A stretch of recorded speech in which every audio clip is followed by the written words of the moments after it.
Thanks for showing up on such short notice, kid. Hey, if there's a party at Seaside Hill, you know I'm there. Yeah, well, remember, just the beach. The actual level was out of our budget. Managed to get the shave ice truck, though. Ooh, how exciting. Who's gonna line up for snow? Bradley likes shave ice. It's his birthday. Plus, we got it on discount. The owner sleeps in it. I think I'll just stick to the bottle, thanks. Go easy on those, by the way. I don't want you causing a scene. And Shelby said you're a lightweight. She's a giant lava worm. She guzzles gasoline. Just relax. I'll keep the lid on tight. Too long, they say! The intros are too long! And you know what? They're right! Did you want raspberry or coconut? Anything stronger than this. You didn't even open it. Can you pour it on the ice? Whoa! Now we're getting the party started. Cone Remix with the non-alcoholic Corona Light. I brought one just in case you didn't have it. Pitiful, dude. Thankfully, this bash is BYOB. Bradley brings you beers. But Bradley? Hey, you're the birthday boy. It's Bradley's big birthday bash, and you're over here crying on the Iceman. Crack in, dude. My name's actually Kyle. Yeah, you too, Kyle. Breathe deep. You got Brad. Now, why don't you tell me what's got your windows raining? It's just my stupid video. Whoa! Stop the press. Clean the mess. You're the internet superstar my bonus brother brought. Applejacks. Jakes. Hey, Jake, Captain Comparison, the paper shaker. Yo, you always take so long to start your videos. It's wild. How long we gotta wait on this one? Ugh, it's the same price on the marquee. That's convenient, dude. All right, let's get a little leak off the record. What level we doing next? Seaside Hill. Whoa, we're in Seaside Hill right now. You got a battle plan? Well, I got the intro done. Pull it up, Ajax. I gotta see this. Yo, Iceman, get a view.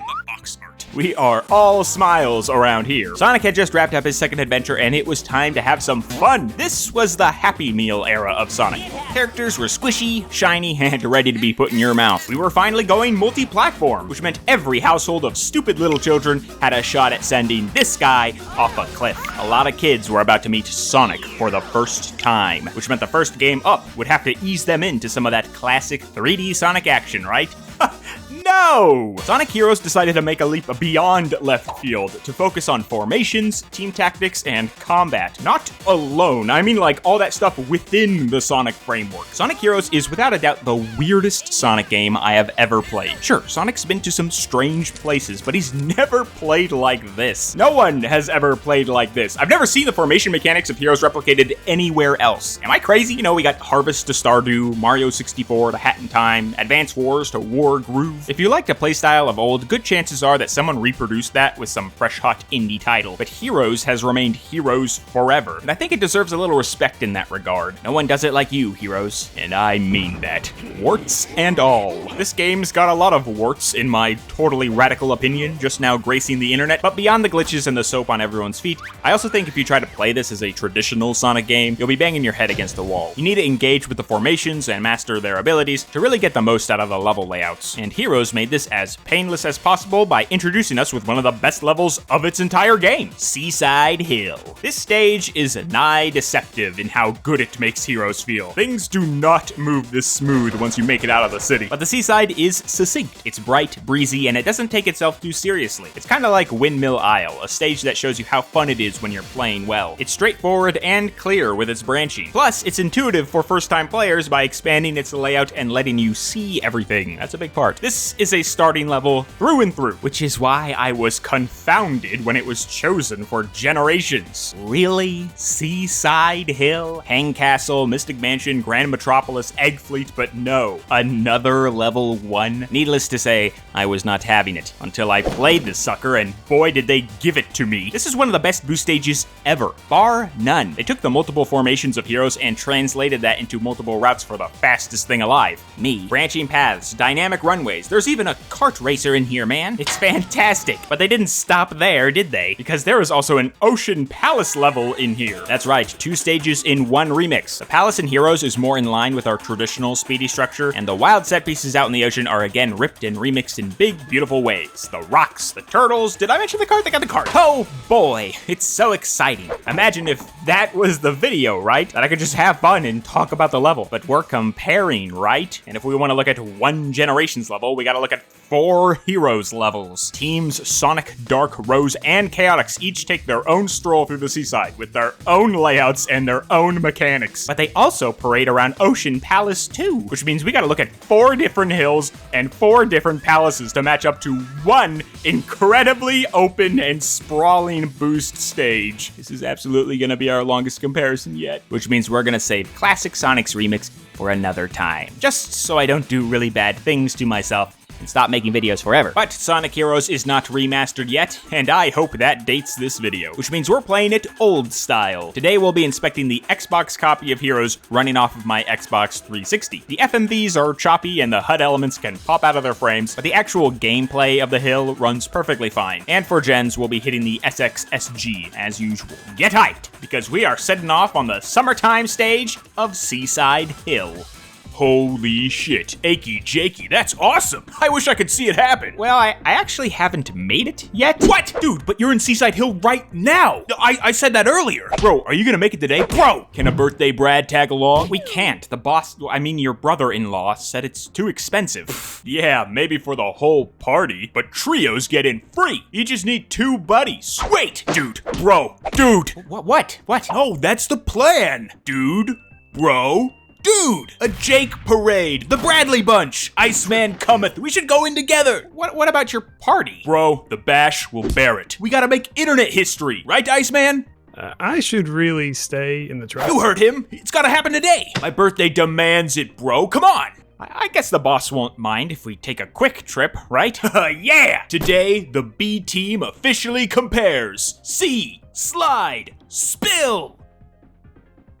The aesthetics of Seaside Hill are so cheerful, so warm, so uplifting, and by God, so is the song. This track is piping hot friendship, fresh out of the oven. It bounces around like a beach ball. It radiates good vibes. It's that we're all gonna make it type shit. For a game about teamwork, it fits the mold. But it also captures the excitement of setting off on a brand new adventure with your buds. That little drum flourish sounds like Sonic, Tails, and Knuckles touching down on the seaside. Also, whenever I listen to this song, I swear I hear the Heroes dynamic. So check this out. There's 3 friends working together, right? So at the start, there's like 2 verses that share the same piece of music, back to back. When I hear that, I imagine it's for Sonic's 2 friends. 1 verse for Knux, 1 verse for Tails. They're exactly the same. It feels like they're both backing up the main guy. The next verse that breaks out from that formation feels like Sonic, since it's got a higher tone, and it leads everyone into the chorus, where we get that fantastic drum breakdown, and then the sparkling main melody of the seaside. It's like everyone is running in tandem now. The friendship is in full force. I'm gonna cry. Someone get me a tissue. I love the little notes on the synth too, and especially when there's that pause and then the guitars play together. 2 guitars, that's teamwork, man, come on. But there's another song to look at here, and that's the other half of this duo, Ocean Palace. I don't know why, but the big band intro with the horns, the marble-esque architecture of the setting, I think of Caesar's Palace in Vegas. Like, I get casino vibes, of all things. Seaside Hill sounds like friends skipping off on an adventure, but Ocean Palace sounds like they're at a full-on sprint. It's so ceremonious, so celebratory with those horns. Ocean Palace's actual layout functions more like a runway, and the music makes it feel like you're taking part in a competition, like it knows there's 3 other teams heading through here, and you gotta outshine the others. And dare I say, a little silly with that guitar, hitting that whammy bar. And it's still got that summertime twinkle with the little 3-note rise. But oh, Ocean Palace got that one part. You know the part where the guitar starts going off and the horns are finishing each of its sentences. And then on the second time around, a second guitar joins in. That's his buddy. I see Team Sonic taking a loop together on that final section. The drums are blasting off like they're kicking their legs up the crescent, hand in hand. Teamwork. We did it, guys. Mission accomplished. And then a random fast drum break to keep the pace up as we repeat the track. Sonic Heroes is a wacky, wild game. These are not levels, they are zones. Worlds created for themselves, not to coexist on some select screen. And even if you can slap a generic beach label upon this, there is this underlying excitement, shared only by your 2 friends on the road, setting off to make things right. But still ready to have a bit of fun in the process. It's preparing you for an adventure, and it's succeeding so well. Both are fantastic tracks, so it makes sense that Generations didn't really do much with them. It's perfect to begin with. Okay, I'm not a music man, so feel free to tear me apart, but I'm not picking up any radical transformative remixing here. Instead, it sounds like a deeper, fuller version of the Seaside Hill theme. Now, there's a couple of small things my ears can notice. Longer drop in with the drums at the start. The lead guitar sounds looser following the melody, but sharper in its sound. Like, this isn't a beach guitar, this is like a guitar,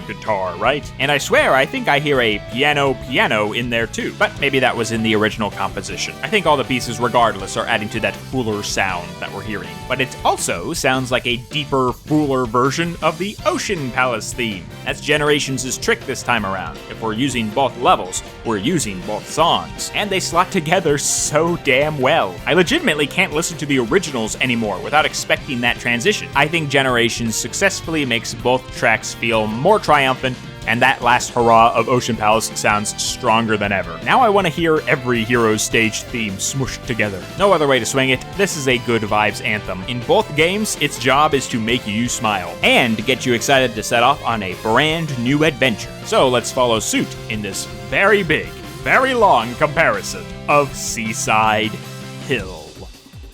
As we set foot on the seaside, we will run down a long chute and jump into the air, a shared experience between both Sonics, so let's see how Heroes and Generations tackle the Seaside Springboard.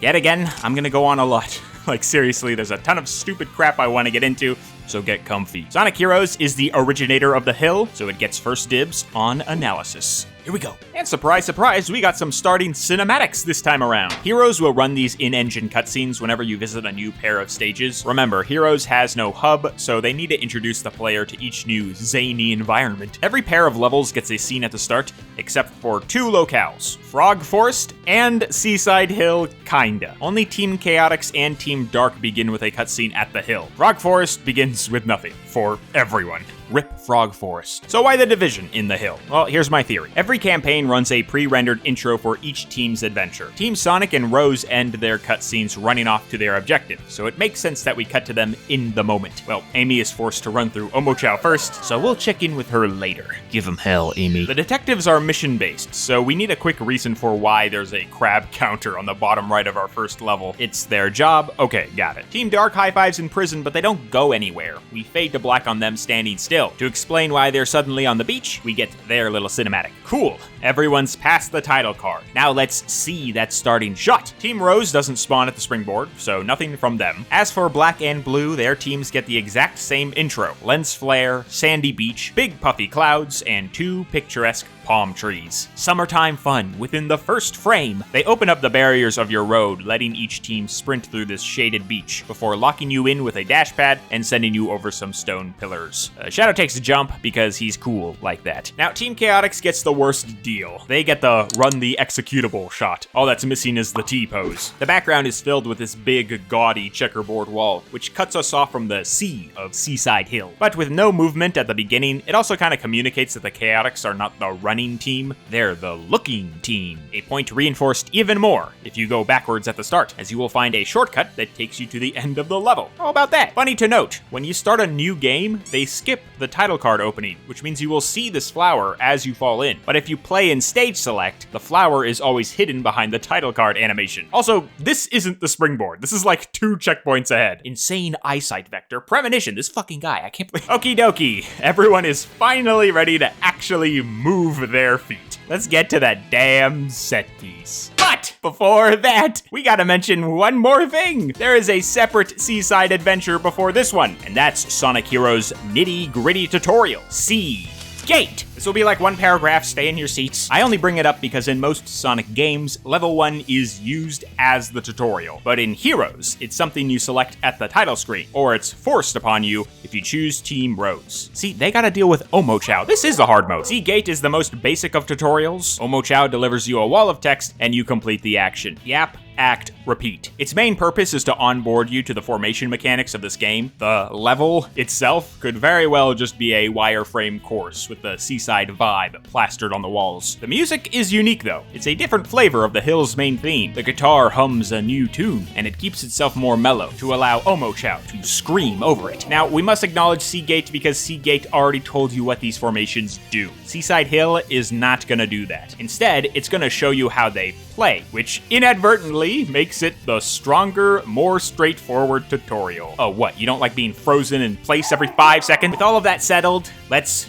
finally see how this springboard performs with our first Heroes Trio, Team Sonic. This first straight teaches you how to use your formations in motion. Speed gets this long runway, fly takes you over the obstacle if you didn't do the fun rainbow ring, and power splits everyone up evenly to grab a wide set of rings. No enemy interruptions, just a demonstration of how your formation would handle a normal Sonic stage, aka a runway. And now we're gonna take another Sonic staple as a team, but this time with a twist, or a loop for that matter. So I want to give Sonic Heroes major props here, because it's one of the only times I've seen them gamify an actual loop. In most titles beyond the classic era, these are almost always used for spectacle shots only, but Heroes introduces a bit of thinking by splitting the loop into 3 lanes. Each split holds an item, so there is a real incentive and reward for successfully using power formation here. Now, it sure would be nice if the AI stood by your side when you told them to, but it's the thought that counts. Once we complete our loop, we'll curve left and find ourselves on some cliffs. Here, Seaside Hill is going to show us how we access and choose different areas with our formations. First example is flying or powering up the wall. Next is flying or speeding across the dip, with finally some punching to get us out of there. Now let's quickly comment on camera, because Heroes is a free-former. You can swing and look any way you like, even in first person, even per character. You look as Tails, you will look higher up. The directed camera shots are saved more for loops or set pieces, as like most adventure games. This does not interrupt the visuals of Heroes, however. They are instructing the player even through the layout of the track.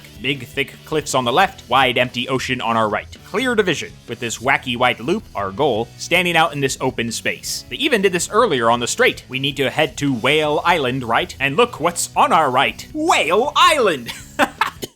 Anyways, run down the slope, light dash the rings, die on the loop. And that's Team Sonic floating in the water. Now, let's hunt some crab. Anyone hungry? You typically take chaotic stages at your own pace, and Seaside Hill is no different. This is not a race, it's a scavenger hunt, but not with any radar, and maybe there should be one. Your hermit crabs are very tiny. They have no outline or shimmer, so they can blend into the ground texture. Thankfully, our first crustacean is served up on a slab. An early hint that most crabs will be crawling around white stone. Let's log that in our mind. Now we're introduced to Charmy's pollination mechanic. Kids, cover your eyes. This creates a two-way teleporter with these large metal flowers. It's slow, awkward to access, and not even essential in its first example. You can just fly your way right past it. And this fly monitor is the only one you get on the entire chaotic springboard. The route is instead dressed up with more obstacles and track elements. Otherwise, it's the same cliff experience. Choose your direction, kill some duders, same slide down, same death loop. The main thing to notice from the Chaotix' springboard is that it's not trying to teach you through instructional track elements. There's less clutter and more environmental objects, which stages this area as a scavenger hunt. Like, look at the difference between the two teams here. The airspace is clear, so you're just looking at the level layout itself, which is where they'll be stuffing our crabs. However, collecting these guys can be frustrating because of how well they're hidden. And I'm not talking their positions, I'm talking about their lack of outline. I remember searching for them on my bunchy crunchy CRT back in the day, and had no luck. They really made these things hard to spot back in 2003. Well, let's make this springboard even harder and check in with Team Dork. These bad guys do get the actual spring of the board, so we're back to the straight. Form movement is much clearer here. Power goes first with the ring demonstration and an enemy to kill in motion. The fly demonstration is forced without the rainbow rings, and Shadow runs just like we expect him to. It might not be harder, but it is busier. There's a lot of enemies before each form switch and action. That's the Team Dark specialty, and an unfortunate fallback. Take Sonic's route and put a squad before a spring. Dark really shines when they make the layout more difficult, which does happen in future levels. But for their first two stages, they mainly just stick to more enemies. Form progression is also stricter in these early zones. Like, Rouge is required to bring you to that final wall. Of course, Shadow then drops into the half-pipe, and we take the death loop. So the Dork springboard is filled with fodder, and forceful with the formations. I do think Omega is the best power character to play, which makes the combat of this combat team a bit more bearable. They just get kinda narrow with the routes here. The Seaside Springboard, as a whole, is a quick demonstration on how to use your formations. First, in literal motion, with the starting straight. Second, choosing routes at the cliffs. Level 1 teaches us how to play. Who would have thought? But Seaside Hill is level 6 in Generations. They don't need to teach us anything. So, what the hell do they do? Well, let's find out as we time travel to the year of 2011. And hey, look at that. Same camera shot. 2 palm trees, sorta in center view, puffy clouds, sandy beach. Where the hell is my lens flare? There we go. Generations is certainly more lush with all the greenery, but the camera movement is identical. One thing I do love is that they send us through this mini forest of leaves on the ground before transitioning to full-on tan sand. That's pretty good. Come on. We take the hump, spin the camera, and cross the pillars. And look at that starting shot. Generations does not keep Seaside Hill as a course. With all the added islands and foliage, the hill comes off as a genuine locale rather than Zone 1. You'll also catch a lot of fins, particularly this guy breaching from the clouds. This rock fin was in the original, but the island in the background blends it into the scenery, so it's hard to catch. And finally, we got 2 little teasers of Ocean Palace, with these stilts in the sky. Now, if you want to backtrack to that shiny sandy beach, bad news, you can't. In both versions, those white platforms we sped over actually descend back into the ocean. We are tied to the springboard. So let's spring ahead. Immediately, we get a fun new change. The rainbow rings are back, but they are not just for points. The rings now decide what route you're taking by placing you on those familiar stone pillars, which means we're gonna be as boring as possible and spring forward first. Hey, guess what? Dash ramp and a loop, same as before. The incoming loop splits like Heroes, and they try to emulate the item bonuses by placing different amounts of rings per split, but the difference is negligible, and if anything, more rings should be placed in the center, as that's the most opportune spot to be in Heroes. IMO imitating the split loop could have been a good opportunity to send us down 3 extra little pathways, but I always want more and more, don't I? Ugh. So let's feed the beast and go west. West, whatever, left. Touching down here will allow some pillars to rise from the sea, same as in 2003. The stones are wide and empty, opportune for boost platforming, so we fire ahead. Now we land on what I believe is a reference to the cliffs in Heroes. The new height lets us home onto the top of this loop and catch a grind rail. The line circles around a spire and gives us a homing chain into our next section. Coolio, on to the final path. Reast, or right. Geez, thanks, Generations. You gave us nothing, just a pawn on a podium. The exit is clear with this ring trail. We can't light dash, and then we pull up to our boring loop. Surely they didn't funnel us to the right just for that. Aye, those of you with your sea legs, you know where I'm going, because there is a lot of space out on that right side of the ocean, isn't there? You can run over here, can't you? Yes, you can. In fact, you can run under the loop, over to an island outside of our next section. This island houses a cannon that cuts this upcoming 2D stint in half. Not even half, it shortcuts you like right to the end. We'll explain more of what it's skipping in a bit, but eyes on the prize. We gotta summarize, because there are no cliffs represented in Generations, which means there is no additional tutorial zone. Heroes wants to acclimate you to form switching in motion. Then they want you to form switch to access alternate paths. It's twofold, and in the remix, Generations cares more about the second part. It transfers the multiple choices of Heroes into multiple routes for boost. The different lanes loosely reference our 3 characters. Left is fly, due to you grinding the top of the loop and homing in midair. Middle is speed, Sonic goes fast and forward. And right is power, sorta. I only attribute this to the lone egg pawn. Technically, there is an enemy to kill, so we can give it to Nux on that one. An easy fix here would be to have Sonic boost through objects to access the secret path. Maybe a wall under the loop or something, to reference Nux breaking a rock. Beyond the rings, the streets themselves feel great. They're easy to access because the lanes are so wide. They're long, too, so they work with a tilted camera angle. Most importantly, though, is that it's organic. There are no monitors telling you where to go or what to do. You can parse your navigation just from what you see, which is ideal when you're moving this fast. And that's why this is level 6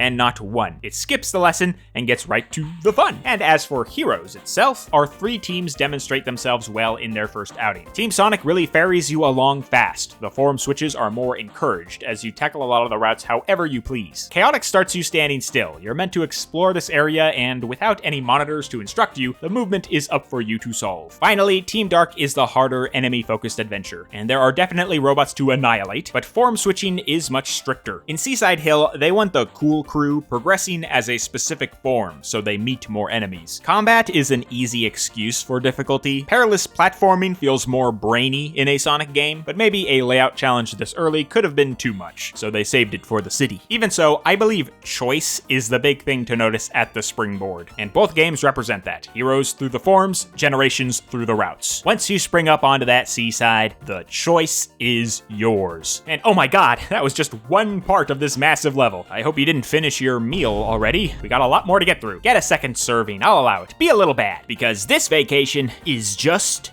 getting started. All right, big Bradley smiles, you two. What does that mean? I don't know, just show teeth.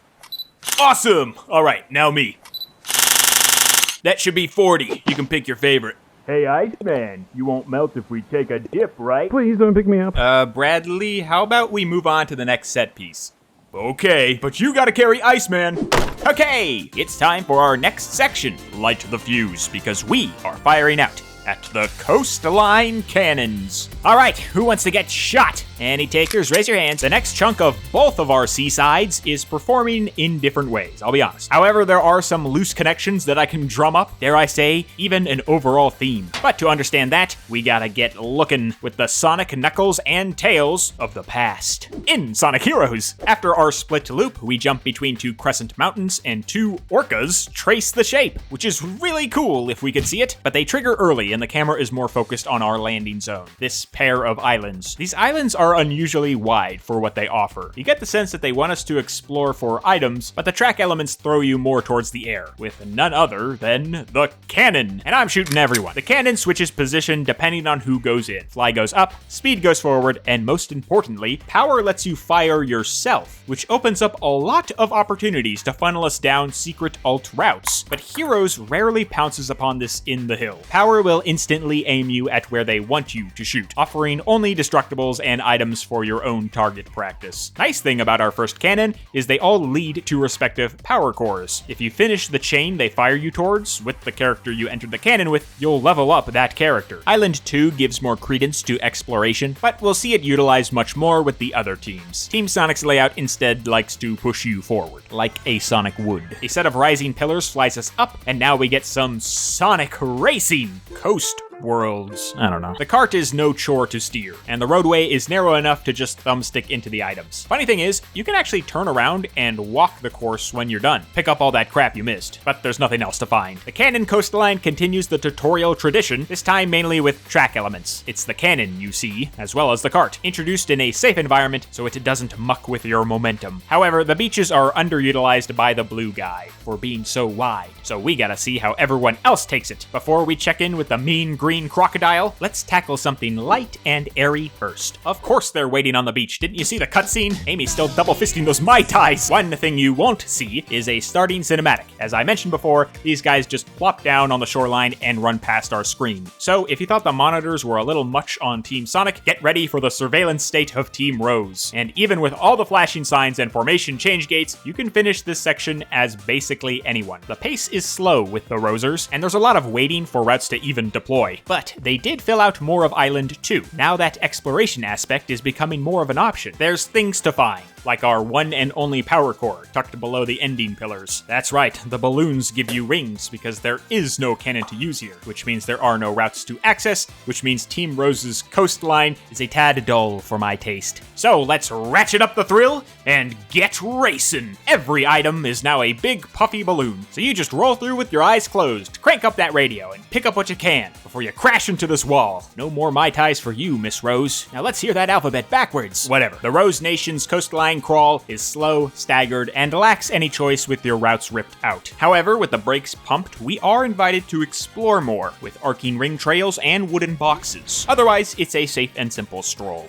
They're lucky there were no hermit crabs to snap them in half, and Team Chaotix says, you're welcome. The islands are infested with crabs. 8 prowl this section, and we gotta stomp each and every one. A tiered collection of pillars invites us to hunt, but they also conceal these enemies hiding in the back. You see, you are combing as the Chaotix. The beach is no longer a straight line, as there are hermits to find and cannons to fire. But also, this big cube. And it's a weird cube, because despite being an exclusive navigational piece of high plane geometry, you just move it to find a crab. It doesn't slide into any enemies, and you don't even need it to progress up the fly path pillars. Thankfully, we'll see both of my complaints squashed later on. But for now, we fly up this path of pillars. And oh my god, someone stole our cart! You just had to keep it unlocked, Vector. Idiot. Congratulations! We get to traverse the speedway with our own 6 legs. They layer in your typical obstacles and utilize that lone beach by erecting a cannon upon it. A power shot here will direct you to a far-off island, beyond the main speedway. See, that's crafty. Imagine if the cannon didn't point you there. You'd have to swing around and find it. Or what if there were multiple islands and only one held the crab? 2 islands with wooden boxes and a third with a white pillar, indicating the hermit's position. Cannons can be used so effectively for Chaotix's mission. It's really disappointing that they treat them like all the other teams. They also don't do much with this speedway. This is your only crab on it. Yeah, 7 before the drop and 1 on the whole racetrack, and then you're done. However, I will say the layout is still achieving what we want. The hunt is now getting interesting, as only 1 crab sits on the main path. Every other shuffler must be discovered, but not through luck. By engaging big brain mode, you can follow your instincts, inspect every white piece of rock on the beach, and use different team formations to collect our crabs. Well, mainly Vector. The guuuyyyy center of the TCSH is getting really compelling, but there's one more team we gotta inspect. So let's turn off the lights. Whoa, it's so dark in here. Team dark in here. Wait, don't leave. Look, Team Blast! Isn't that cool? What is Omega shooting anyways? Time Juice! Team Dark's coastline vacation functions nigh identical to his blue brother. Abandoned is the exploration aesthetic. Everything is placed in front to keep your ass moving. There are more enemies, but nothing you can't handle. Any real challenge comes from not drowning. Oh, thank God, the cart is still here. Let's ride. Even if this is Team Hard, there's still no obstacles on the speedway. There are egg pawns, which you'd assume cause you pain, but they just shower your bumper with vehicular viscera. Lots of fodder on the track, so the dark cart gets a high KD. Alright, you're just mad because I'll be able to do something with my fucking guitar hands. A darker, harder journey through the coastline handles just as you'd expect. Thankfully, we're finally seeing some difficulty come from the layout rather than the enemies. You can actually fall into the bottomless pits here, as seen on the fly path and the post-cart pathway. But the danger is short, and there's still more of a focus on murdering robots. There's always things to kill, isn't there? And who doesn't love to kill? Not me.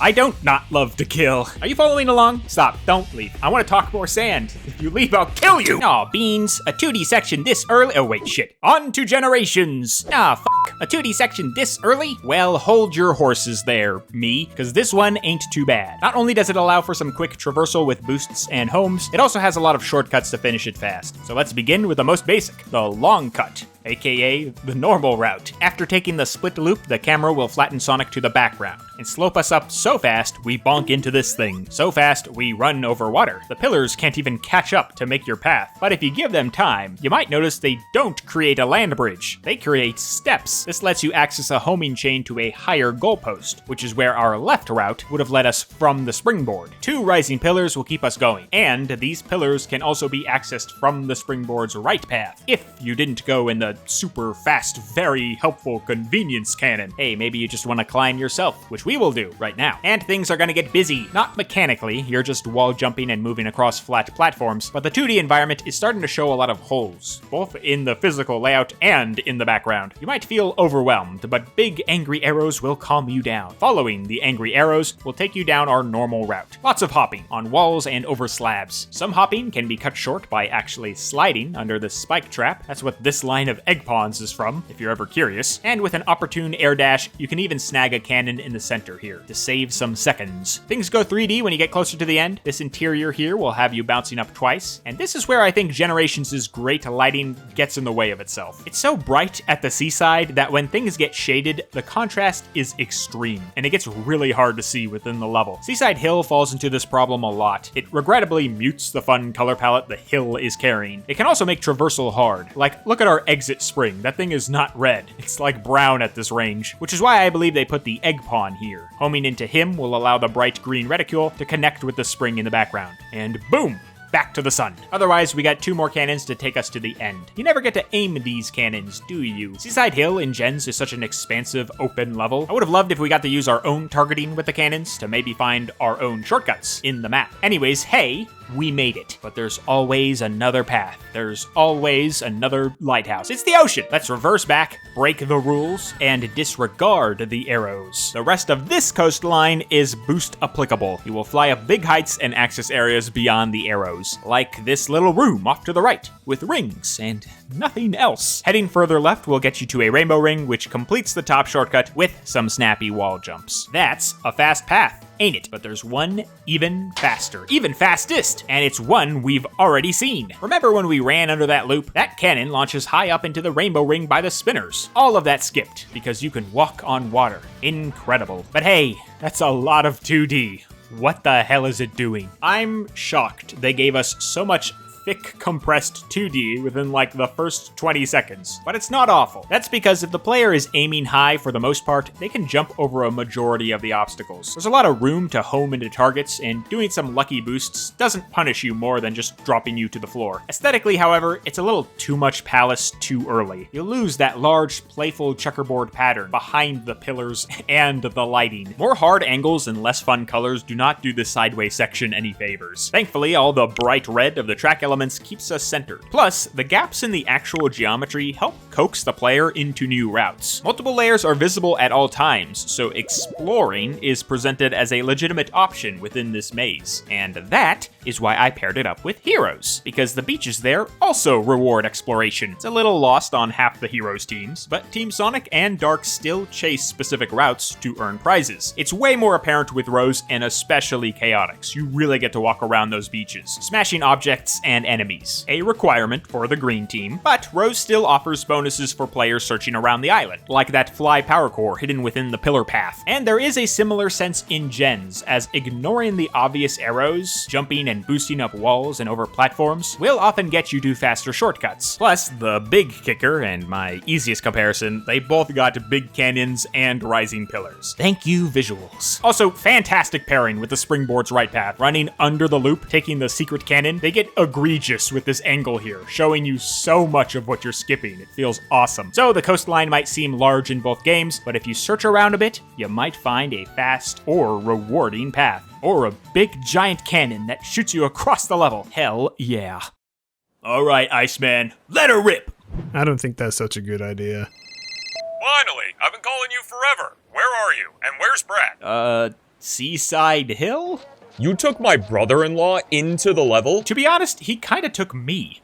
And Kyle. Who's Kyle? The Shave Ice guy. It's not important. Just wrap up whatever you're doing and get back here. We're cutting the cake in an hour. Way ahead of you. We're, almost done. That's a relief. Bradley can be a little much, so just keep him safe, alright?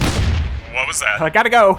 Prepare yourselves for the biggest beach of your lives. This is a massive open section that makes its alt routes clear in both video games. Get your metal detectors ready, because we are beach combing. 2003 is the place for me, so let's blast back in time to the Genesis gang. After touching down from the jump, you're given another cliff similar to the springboard. Mountain on our left, ocean on our right. But as we take our turn, we see that things bend further around the mountain. The exit is clear with the dash rings, so we blast forward, and then, the stone drops, and we see a massive beach ahead of us, with 2 upper routes. Clear white line, clear green curve. Even from back here, we know those are shortcuts. Pair it with the dash rings curving around the bend, and our brain fills in the rest. It's a visual example of where proper formations can lead us. The beach itself isn't much of a playground, more like a big time sink. No dash pads, all enemies, and only a single cannon. Power will just give us more items. Speed, wouldn't you know, shoots you forward. But fly, that's the real kicker, because you fire up to that route you missed. Look at that! Knowing how fly operates got us back. Now that's thinking with formations. And there's so many more opportunities to stretch that brain, with diverging routes and more cannons down below. You can even fly up those thin pillars Sonic sprung around on his artillery shot to nab a team blast capsule. Otherwise, we choose how we want to climb, and we're out. So what I find interesting about Team Sonic's comb of the beach is that the initial split feels very intentional. That stone fall is tough to avoid on a first go, almost like they want you to fall down there and try the cannon. In that way, it acts as a very intuitive lesson. Think about it. You spot the shortcuts beyond, your chance to access them falls below, and then you meet the directional cannon. We remember that fly goes up, and suddenly we solved our own problem, without Omochao telling us how. Beachcombing continues the tutorial tradition by just using our eyes. our big beautiful eyes. But yo, what if it was easier? Follow me inside, outside, through this rainbow ring. Team Rose's easiness yet again gets in the way of that fun Heroes gameplay, because they yet again removed the extra route. The top is blocked off. You must descend to the beach. Not much to say with the bottom/only route here. You can cross it quick with the dash ramp or smack a ton of rocks. There is a lot to smack down here. It's power food for the big guy. Otherwise, we fire into the sun and complete the combing. Yep. That's it. The point of beach combing is to visually demonstrate alternate shortcuts within the environment. So the fact that you can't even use them kind of defeats the purpose. It devolves into a straight line that doesn't care much about your formations anyways. So let's take advantage of every nook and cranny instead and check out Team Chaotix. There's 6 more hermit charabs on the beach, and they have no idea what's coming. Once we take our curve, we'll witness the platform fall early, which means there is no trick to the alternate path. They want you to take it. But we suck, remember? Down we go. All right, now we get to really use those big pushy blocks, because you can slide them into bazooka boys. And they help you up to this platform by creating this little staircase. That's great! The cannon atop functions identically to Team Sonic, which renders it very beneficial here as we want to search all over. Second beach staggers platforms out on the shoreline, keeping things busy and in turn a bit more cluttered for our search. All these pillars function as more points of interest to snoop around, so this is the part of Seaside Hill that feels the most like a treasure hunt. Beach combing is typically where you'll wrap up Chaotix's level. If you've been picking up even the most obvious crabs, you'll hit the curve with around 8 or 9 in your pocket. This means you just gotta move 1 block and you're beating up poor Vector. This also means that you might not see much of the beach, but if there was ever a place to wrap up the searching objective, this big open sandbox is the most appropriate. It's sprawling, well utilized by your formations, and the environment lends itself to the hunt. Now, let's let the cool squad hit the sand. Team Dark! Immediately, we got a big block blocking our way, and just a ton of enemies. A repertoire of robots, a menagerie of machines. Omega and Rouge are going to get a lot of play here, as you take out high-up hiders and all those consumer models crowding the streets. And would you look at that? They don't even give us a platform, just a cannon instead. The alt route is guaranteed, and we can just blast over to it. Now it's true Omega time. Fire in motion at the top, and you waste no time at all. Now, speed formation just takes you down to the beach. To be honest, you're not given much opportunity to stretch your formation legs at the shoreline, so it acts more as an instructional punishment path. The stilts of the pillars and the lack of track elements makes it feel like you messed up, rather than you took a different direction. Plus, there's only one way to go up, and it's slow. Beach combing in the dark delivers on combat, no bones about it. You ain't gonna scrap more metal anywhere else. But the cannon guarantee and the empty beach kind of forces you to always go up no matter what on replays, rather than letting you operate between 2 choices. Which is a shame, because that's what beach combing is all about. It's a wide, easily identifiable branching path that lets you traverse between different layers by using all of your characters. 2 teams shine in this spot, and it's Sonic and Chaotic. Sonic's levels are all about using your team to keep going, and you're given a lot of reroutes on the left. The detectives really dominate the space by utilizing its size and turning it into a multi-tiered scavenger hunt. Rose gets hit the hardest with the removal of our other routes. Sure, it's easy mode, but changing lanes with your forms is a big part of what makes Heroes fun, and moving forward here is a little stale. As for Team Dark, they still have those extra paths, but this section is really just used for combat, which is a bit lackluster since these are all early enemies and you'll just be barreling through them anyways. I think the instructional lesson on Team Sonic is what it's all about. Now, how the hell do we remix all that crap into a boost stage? Let's find out in Sonic Generations.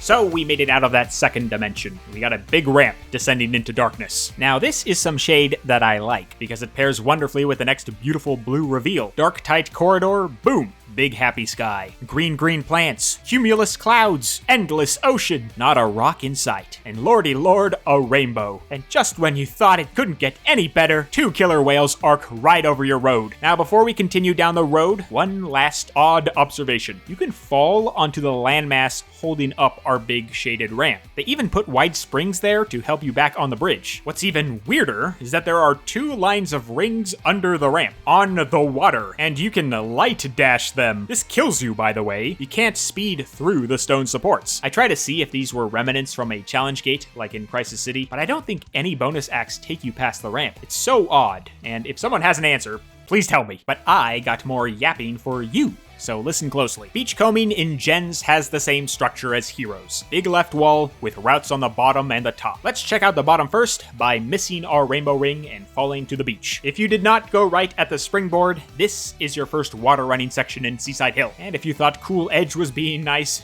dear God, they don't want you missing this thing. They also don't want you standing on it either, not even by the springs. The water is low enough that you can actually drown here just by idling. Yikes. Anyways, jump up the steps and turn the corner. Hey, this beach looks familiar. There's even a cannon on the far end. And when we take it with our speed boy, we take the same exact speed path from Heroes. But here's a new spin. Rails! A trio of rails, how about it? However, all they do is take you to the same spot, this cannon. Go low and you plop down on the second beach while jumping up to the big shooter. Go high and you can slide right in. That cannon fires you up and you get to this wide bend. But we won't bend yet. Let's reverse all the way back to the whales and rainbow ring it. And hey, just a tiny bit of lane switching, just a slice. Hell yeah. Climb the steps and swing the camera. Now we really see the beach from up high, and the routes are clear to spot, just like Heroes. To begin our top path, all we gotta do is home this electro spinner. But what if we fail it? Well, you just fall down to beach 1, right? Yes, but in a weird spot, because if you walk forward from here, you'll enter a secret tunnel, fully modeled, with death pits and obstacles, which takes you to the second beach. Again, I tried to see if you could accidentally speed in here, but I believe you only find it if you mess up the spinner. Another branch coming up, take it to boostless, and we run down into another cannon, but boost up, and we'll find a secret rail. Take this thing, and we're in a whole new area, an enemy-rich canyon off to the side of the beach. This place is great. The robots are plentiful, so you can play risky and home safe. Also, if you've ever suffered with this electro spinner at the start, try jumping around him and then home his buddy from behind. It's a wonderful little trick, and it feels so unleashy, you know? Anyways, now we're on the top of the big curve. So what is this curve anyways? Well, both elevations lead into a massive split loop. There are these monitors hanging above, which communicate to the area you'll be heading into. Both loops give you this choice, just at different intervals. Bottom rotates as turtle, turtle, cart. Top rotates much slower as cart, cart, turtle. No matter the choice, you get a fun camera shot as Sonic speeds around this wacky loop before cannoning off to his next area. And that ends the beachcombing of 2011. And this thing is very open for a boost stage, and very vertical, and very organic. Many routes that never slow you down. There's room to breathe, get risky, test actions you normally wouldn't. The combos feel natural. I was never caught off guard. I think that's the magic of beachcombing in Gens. You just see so much. The absolute scale of this place is daunting, but they keep it clean and clear just like the original. Honestly, I always believed tight, narrow lanes were essential for boost, but beachcombing pulls your camera back and lets you see where you're going at all times. This is where I start to see glimmers of those other modern speed platformers. You know, speed with size. It's incredible. And I share a similar sense of awe with our friend back in 2003. This is the largest section of Seaside Hill for every team. They use all this space to highlight the different shortcuts. On some teams. Okay, poor Rose has to crawl on the ground. That's not fair. Amy doesn't deserve that. But Team Sonic and Dark can use their forms to cut through all that bullshit. And they don't need to be told. They can just see it. Chaotix climbs high and low. There's crabs equally positioned, and you're finally funking around with the big blocks. The power of beachcombing is its size, but the secret sauce is that you can see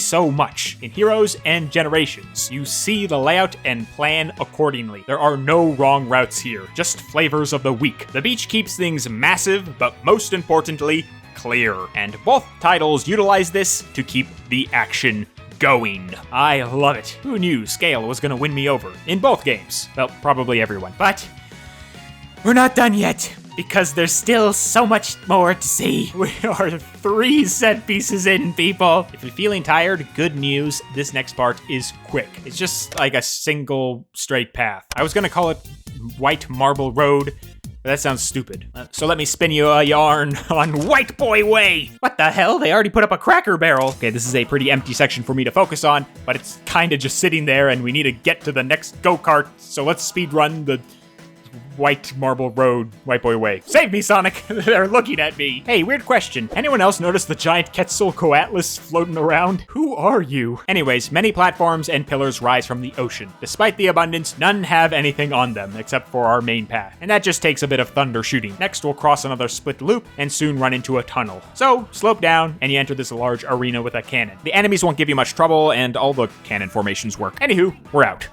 See, that wasn't so bad. So let's make it worse and run through as Amy, Cream, and Big. And Cheese. Can't forget about that little bastard. So this is where Team Rose wraps up their adventure. The cannon is now a goal ring, which means we just need to sprint down the road and we're done. Similar enemy placement to Team Sonic. Cool switch up with the tunnel though. They removed all obstacles and instead used this as a tutorial on how to utilize formations while running. Kinda like Team Sonic's opener. Anywho, grab the goal ring and lay into Big's stomach. Take that, Team Rose is officially wrapped up in Seaside Hill, but someone else also wraps up here.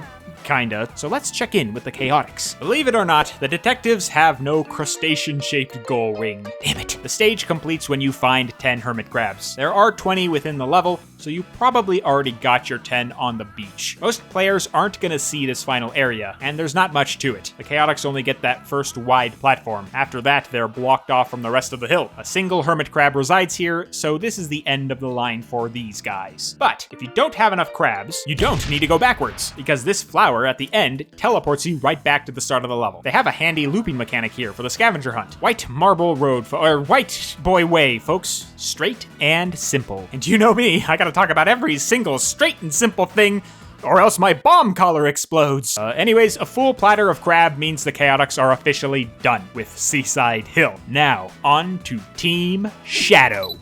The Bat, the Bot, and the Hedgehog are back at it again. As always, this is Team Sonic's route, just with more bad guys. Plus an emphasis on fly, and that power tunnel has blocks and enemies to rip apart. Into the arena we go, kill every robot we see, and take the cannon up. Just like Team Sonic.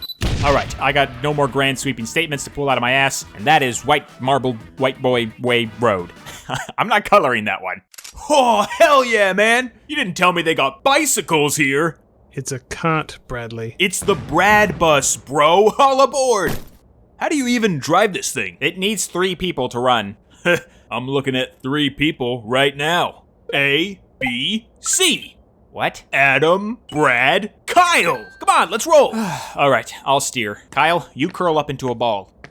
Curl up into a what? Woo! Bike Bros! Even if 2 teams are done, 2 other teams gotta put the pedal to the metal with our friend from Generations. So let's start our engines at the Gulf Grand Prix. It's Sonic Racing, fast like whoa. How'd they come up with that, huh? Hey, this is our second kart track. Oh, hold on. This is our second kart track, and it's the one Generations is directly referencing. So let's find out how, and look at heroes first. The Sonic heroes. After landing our big jump, the team gets back in formation and takes on the kart. Same kart, same rules. The roadway is longer and thinner, putting it out in the ocean and letting us see the whole sea. But the bonuses are the same, and they put a lot of rocks in our way just to mess with our heads. Those rascals. And that's the kart. Yep, that's it. It really is a fun bonus in Heroes. A collectathon, if anything. But I'm not complaining because this roadway still goes. Now we're taking on a massive loop. 2, in fact. This first is a split loop, and we get some good angles as we fling around this thing. The second is this huge vertical loop. You gain so much speed on it that you fly right through this tunnel, past some enemies, and bounce into our final area. Welcome to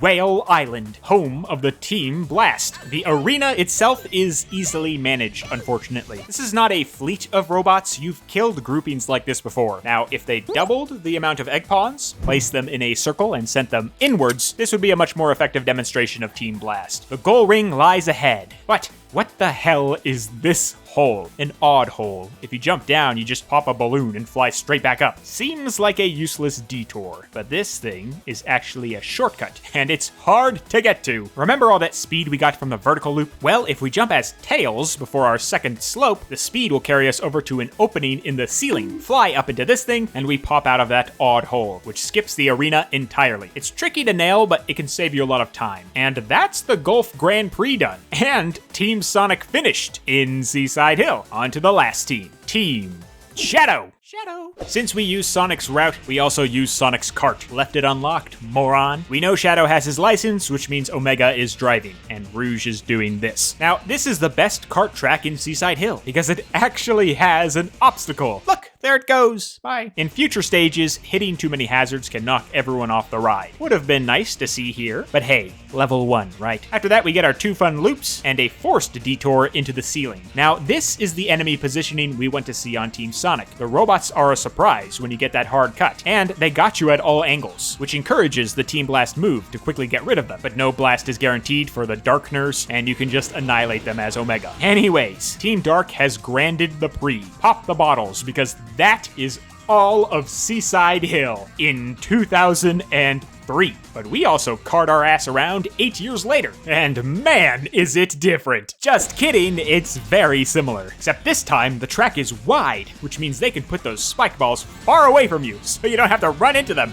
Awesome! So this is one of our 2 choices from the split loop, the kart path, the Gulf Grand Prix. And visually, it's a fantastic diversion. Certainly a scenic drive. The background is very busy with waterfalls and palace spires. Plus, they got some fun slopes and curves on the raceway. That's the brand new addition, allowing you to get some big air and even hop over the ramps if you want. But the kart continues to travel at a fixed pace, so even a hands-off approach will see you through. With only rings to grab and 1 route to take, there isn't any reason to experiment with the course and aim for things on the road, you know? It's tough to include item incentives in gens because you really don't need to collect much to survive. I think a good compromise would be to instead add more difficulty, make jumps mandatory, and maybe include some pits that drop you back to the turtles. However, these would all be enhancements to the original because back in 2003, this thing was a harmless little drive. Neither game puts any challenge on it, instead rolling you just for kicks. So in 2011, it mainly functions as a celebratory reference, rather than like a legit gameplay moment. Regardless, it was nice to see the kart make an appearance. It helps build this up as the Heroes level. The ride itself shares the same playful, carefree feeling of the rest of the stage. More like the good vibes Grand Prix.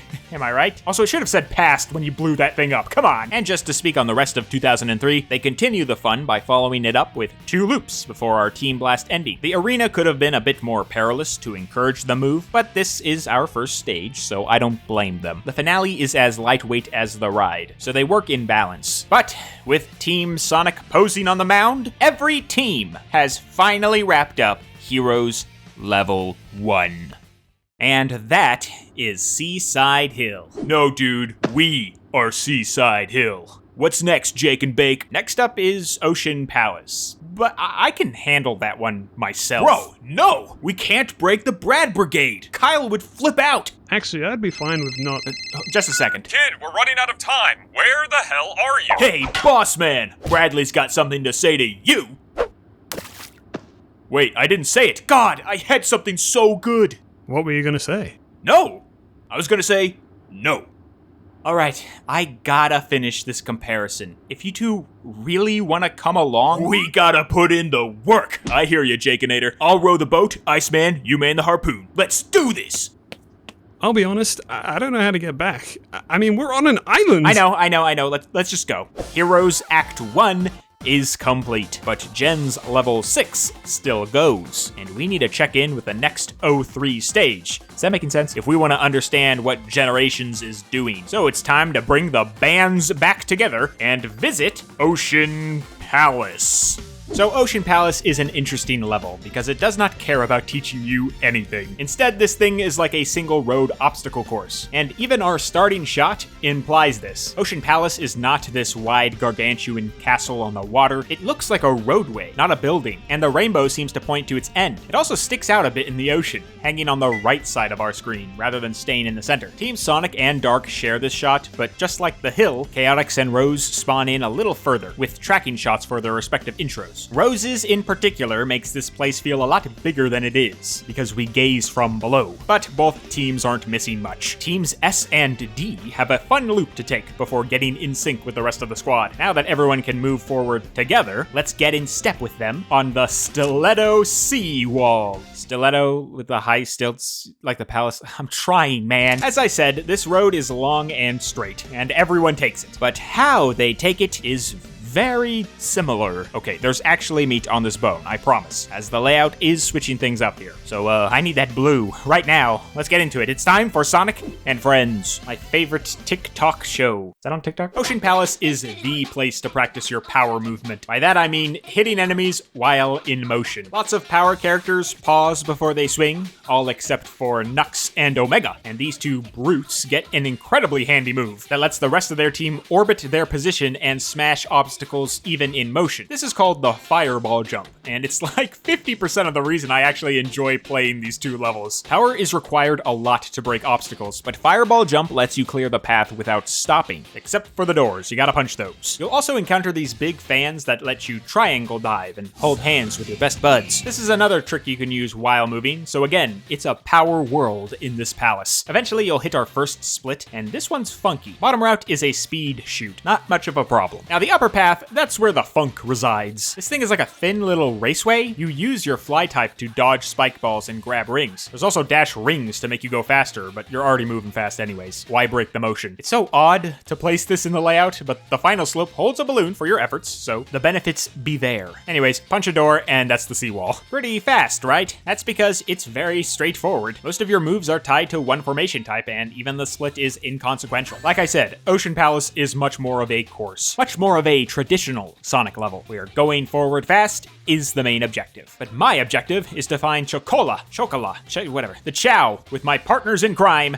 Team Rose. So, this is gonna suck. You can't move and fire as big, every swing stops you in place, and there's still tons of rocks crowding the streets, so you'll be doing this a lot. That being said, you can also fly over these rocks as well, but flying is also slow. Speed might be your best option if you want to race the roadway as the Rosers. Same triangle dive tutorial, same big bad blocks. Now the split here is different. Our upper route is now more of a reward zone for Big T Cat. They power form you, so you can grab all these rings. Plus they use the open space up here to hide another item pod. There's also a ton of balloons to grab as cream, so it's an opportune choice. But there's that door again, and we're done. Again, it's straightforward. But this time, slower. Not my cup of tea. But you know who drinks tea? Team Chaotix. Please, someone find me some art where they drink tea, oh god. The case to crack in the palace is the mystery of the missing Chow. Not Chocola the Chow, this is a different Chow, who is essentially just a goal ring at the end of the level. There is no snooping, no investigating, so this plays as a standard hero stage. Kinda. We already know how to open doors and smash blocks, but this palace is actually utilizing some bare bones stealth mechanics. SBO will remark that the enemies are sleeping, and sure enough, they are honk-shooing out of their damn minds. If we hit the tornado spin as the chameleon, we can turn invisible and sneak past them. The big question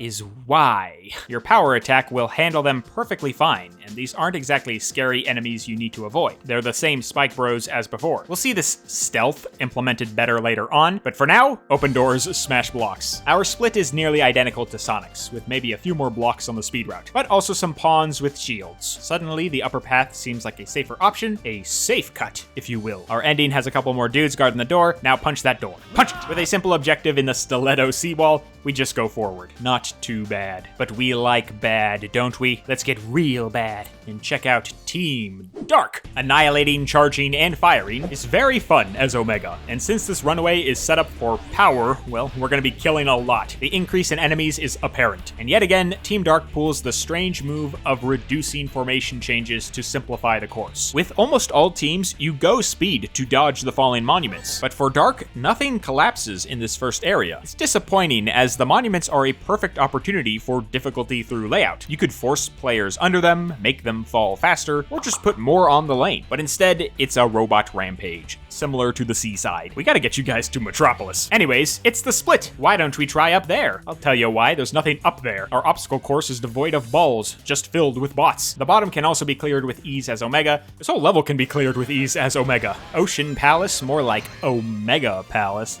Wait, don't shoot me! The stiletto seawall immediately communicates one thing. This is the traditional Sonic level. You could probably put an adventure hedgehog on this thing and he'd do just fine. The main and only path is cramped and narrow. Ocean Palace just wants you moving forward. And for two teams, this works great because Nux and Omega can move fast. You can run this stage in power formation a majority of the time. They can slide into enemies, jump into blocks, and flow into the fans. The stumble comes with Rose and Chaotix. Big has to stop a lot. It becomes frustrating. Same issue with Vector. But I will hand it to them, They attempt a weird layout here by making these pseudo-stealth checkpoints. There's just no incentive for using the invisibility. If they put scarier enemies around us, or maybe rewarded us with an item for a successful sneak, this could have been an interesting mission. Instead, the layout is straight, and the player wrecks shop as Vector. What really wins us over for all characters is the thrill of the moment. Everyone flies into the stage from such great heights. With the music blasting and the palace crumbling, there is a rapid, risky energy to your advancement. You physically push your path forward, each door is opened with an attack, and each enemy sprints at you. Combat is threaded in everywhere. So you actually might not sense the simplicity of the layout because this intro is so active. Like,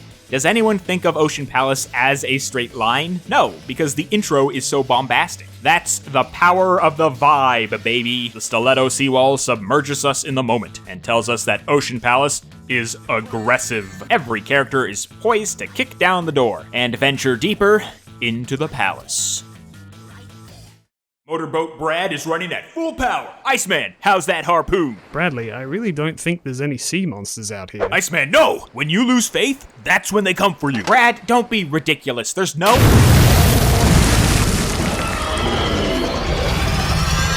Hi, Adam! It's the Kraken! Iceman, fire! No, guys, that's just my coworker. What are you doing here, Shelby? I'm on vacation. Ocean Palace has so many cute turtles. I've been eating them all day. What about you? It's a long story, but comparing levels, again, with these guys, it's like my own vacation. Are you gonna eat them? No! Please don't! It's my birthday! Happy birthday! We need to get you a cake, pronto. Bradley has a cake waiting for him at the beach. We just need to wrap up the palace. Oof, you better hurry up. This place is falling apart. Oh, by the way, you dropped this. Ow! My phone. What the hell? It's fully charged. And here's your phone from Crisis City. Ow! Do you want your card too? No, you can keep that one. We just need to get to the turtles. You better act fast. Pretty soon there'll be none left to eat. The sea monsters are real? Brad, start rowing. Folks, I hope you're sitting down because we're about to head over to the next awe-inspiring set piece. All right. I'm really good at making shit up, but even I couldn't justify making this a full-on chunk of the video. It's a really small route with no branches that takes you to the turtles. I was gonna call it Fan Freeway. That was the working title. But we gotta get to those damn turtles, so let's speedrun a corner. It's time for Fan Freeway. Oh my god, I asked him for one drawing. This is what I get? What the? Give me a break, kid. I don't have any fingers. Whatever. So on with Team Sonic. Oh wait, shit, I can actually talk about this. The triangle jump, or zigzag wall jumping. It's nice to have some speed-specific traversal other than the homing attack. And hey, it's the Fan Freeway. Look at that. There it goes. Bye. There's a one-up on this rooftop if you want it. Ramp down below as Mr. Speedy, and we hit this plaza. Knuckles makes short work of every robo and rock, and then we finally take our last loop to the turtles. Awesome. Okay, Sonic done. Rose next. Well, as we all know, pink hedgehogs can't triangle jump, just like in real life. Come on, let Amy triangle jump. You let Espio go invisible, and then you let Amy go invisible, which was really weird. Anyways, check it out. Fan Freeway. There goes by. There's a lot of enemies on the rooftop, same with the plaza. It's actually much more than Team Sonic, and these guys even pop out from the rocks and surprise you too. An unexpected combative fight freeway for the pink team. Now what about the green team? Hey, it's just like the blue team. Triangle jumping, fan flying, even the rooftop has the same rocks. There are enemies littered throughout, and they are still sleeping, so you can utilize Espio's invisibility, but why not just rush forward and bite their heads off? Kill, crocodile, kill! Quick battle at the plaza, and a blockade at our loop.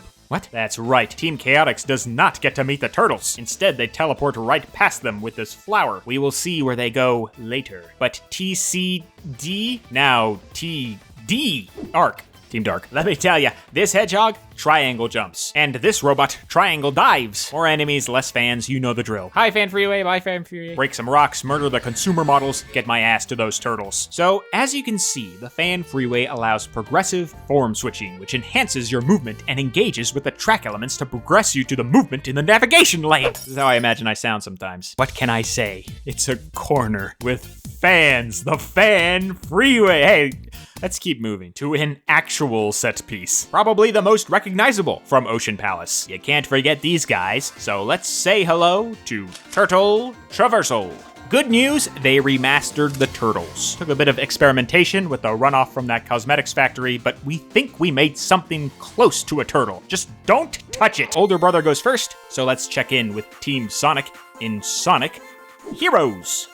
Didn't see that one coming, huh? Turtle Traversal is a collection of small platforms, each with either a problem to solve or an element to traverse. Now, with 15 different turtles, there are a lot of permutations. I'm not gonna go over every single one because I'm old and I want to die, but we will sum up generally how the traversal feels across the whole fleet. Most turtles get a cannon, and the same formation rules sort of apply here. Speed and fly will occasionally interchange, but power is constantly in control. A lot of the challenges here are what you'd expect. Kill some guys, unlock a cage, move on. They do switch up the method of travel, sometimes dash ringing you a distance or triangle diving between the animals, but for the most part, no slab is gonna hold you for very long, until you fire towards the final turtle and back into the palace. Team Sonic's turtle time is well balanced. You get a good number of fans, enemies, ramps, and cannons. Nothing feels out of sync, and no piece of any platform feels too aggravating. It's what you'd expect from the Sonic Heroes. Well balanced and attentive to each formation. But let's switch over to something a bit more pink. The Rose Parade is staggered in a similar formation. Cannons, enemies, and fans, oh my. The real difference is that these puzzles are more about finding elements rather than unlocking exits. Enemies are occasionally sleeping or will have their backs turned, so combat is not the obstacle. You won't even encounter a shield on here, so we blast over to the ending without a care in the world. Now, what is worth commenting on is our final turtle, as we do not continue into the palace. No, Amy did not put all our names on the waitlist, so we wrap up the level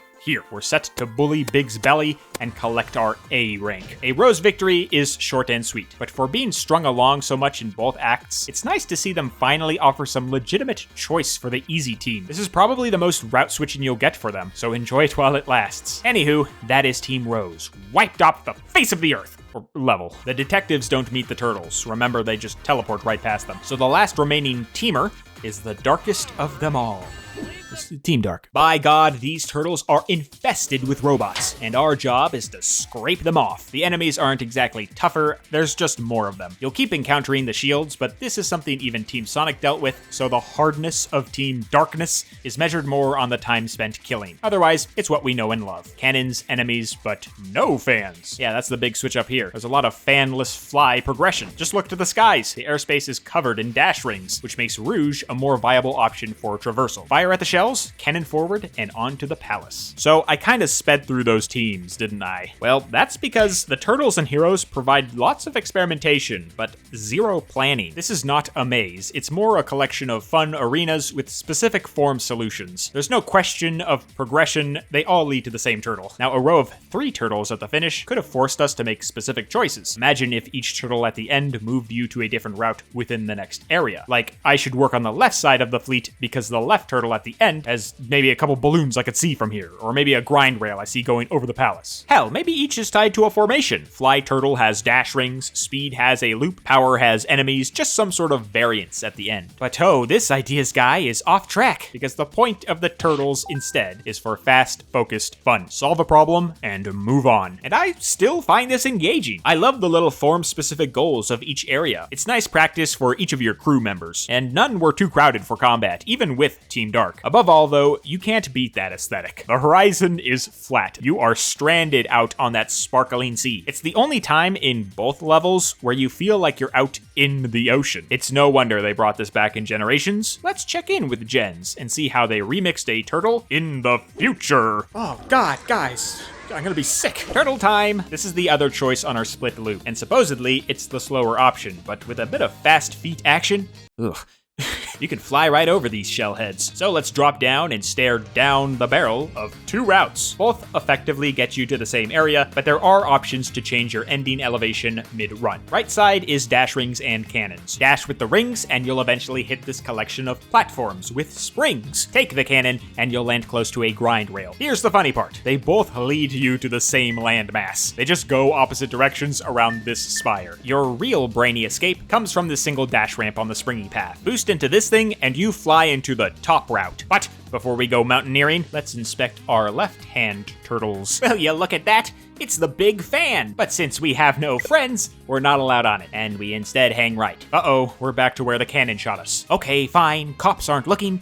Let's take the fan solo. And what do you know? There's some platforms up here, which take us to platforms down there. This is where our real split happens, and it's a tight one. If you just run forward into the dash ramp, you're back to the bottom landmass. But if you home up the spinners, you'll find a ramp to that higher route. Wonderful! Okay, now this landmass is actually the big mountain where you end your karting adventure. But on Turtle Traversal, we run under the raceway instead. That's a nice aesthetic addition of the turtle route. You are perpetually under something. The tall stilts of Ocean Palace are very apparent in Heroes, so their stature is echoed here at the bottom. This is a great example of Jens' lighting. It separates the two areas. One gets sun, one gets shade. The landmass run itself gets a lot of shade though, maybe too much. You can't really see where you're going, as you can slip and slide into a middle route that will force you back down. Last thing I'll say is that I love the surprise of this landmass. It's a big addition because you don't expect it. Based on how we traversed Seaside Hill previously, running was reserved for sand. So when we cross one of those orange mountains we keep seeing in the background, it comes off as a discovery, which is the best way to introduce an alternate path. When we tackle the turtles in both timelines, we see an interesting evolution. There are alternate endings in Generations, but not depending on your direction, depending on how you play. Either side is going to get you to the landmass, but you gotta play well to climb higher. Heroes doesn't care about any of that. The fun of the turtles is not the route, it's the turtles themselves, each with their own little problem to solve. They're rapid-fire arenas that you complete while grabbing every item you can. Jens, however, barely spends time on the turtles. You can honestly barely see them. If you never played Heroes, you might forget they're even there. The traversal here is more focused on branching and connecting a road in the boost formula, and I gotta say, it feels fantastic. The turtles continue that wide track energy. Platforming is encouraged, and with a flurry of track elements, exciting too. You're jumping in one thing after another, heading towards a mountain you were not expecting to run through. It's a lower path that feels more clever and more active than the top. The turtles in both eras are going for different things, but they're both succeeding with every team in Heroes and with every route in Gens. Shout out to the shell heads. You guys gotta come, it's so sick. The drinks are flowing, the ladies are looking nice, and we got an ice machine. You're lucky Shelby was there to save your phone. Yeah, well, she took my harpoon. Why didn't you invite her to the party? I did. She was my first choice, but she took her vacation days already. Who knew it'd be here of all places? What's she doing out there anyways? You don't want to know. Kid, we can't waste any more time. Wrap it up. Also, how do you work the syrup machine? What? If I paid for the damn ice truck, I'm gonna get my money's worth. All right, you animals, who wants a cone?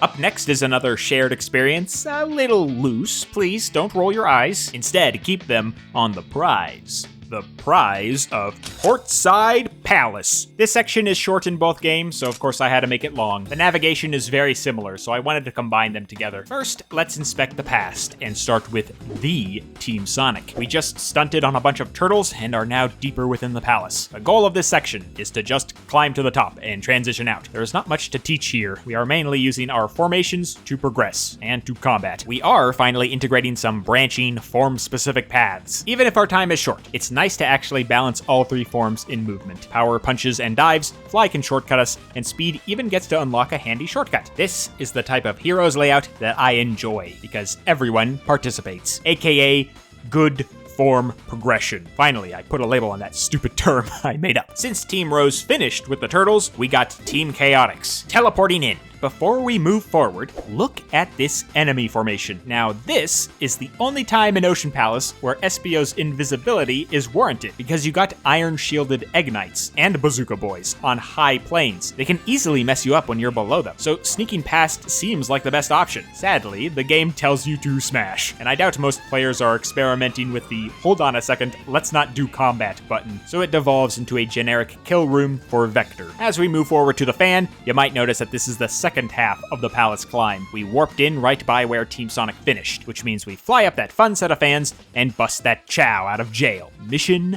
complete. Tiny stint for TC, but that one combat room, man, that one room was trying something. Stealth could have made the Chaotix's Ocean Palace dig more into the objective-based play. Instead, this is just any other team on any other level. And full transparency, I don't think stealth is a good idea in this game. It shows up later in Frog Forest and Egg Fleet, even in some of the extra missions too. The automatic failure states make it frustrating, and SBO's moveset is way too limited while incognito. But we need some sort of objective for the Chaotix to pin themselves to. We can keep stealth and standard heroes play if it was set up as an alternative or incentive, but it currently hangs on as barely a footnote. If you miss that first character bark, you might not even realize the stage was built for it. So the mechanic needs an overhaul, or the mission must be changed. And if you guys got any fun ideas for that, let me know. But please, no more crabs. Anyways, hey, Chaotix got the chow and their results screen. The detectives are finished with the palace and done with heroes. However, we got one more on the roster, and that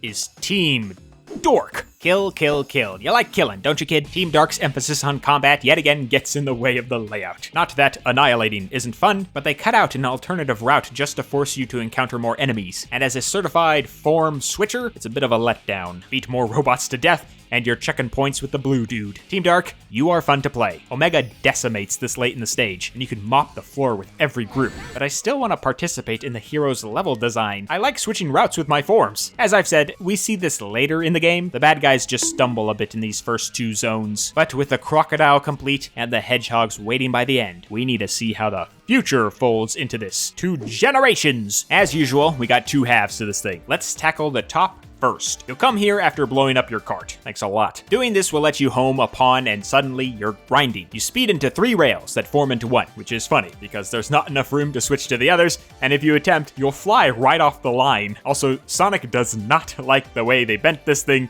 He stutters into like each and every rail here.